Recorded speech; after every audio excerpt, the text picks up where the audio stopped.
Hello friends, welcome back to Prabhu M YouTube channel. Today நம்ம ஒரு சூப்பரான வேலைவாய்ப்பு அறிவிப்பை பற்றி தான் நம்ம இந்த வீடியோவில் பார்க்க போகிறோம்.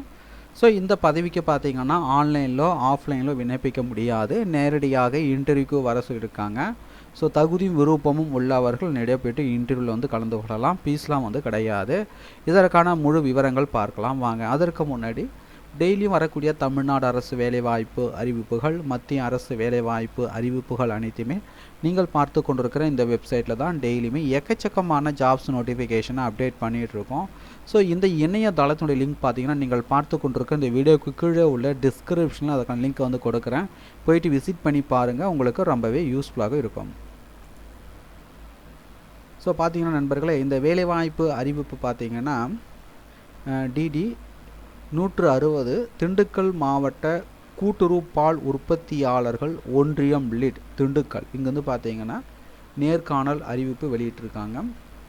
திண்டுக்கல் மாவட்ட கூட்டுறவு பால் உற்பத்தியாளர்கள் ஒன்றியத்தில் உள்ள 2 நடமாடும் கால்நடை மருத்துவ ஆலோசகர் காலி பணியிடங்களை ஓராண்டு ஒப்பந்த அடிப்படையில் நியமனம் செய்யும் பொருட்டு நேர்காணல் எதிர்வரும் 13/2/2024 செவ்வாய்க்கிழமை அன்று காலை 11 மணிக்கு பார்த்தீங்கன்னா நேர்முகத் தேர்வு நடைபெற உள்ளது.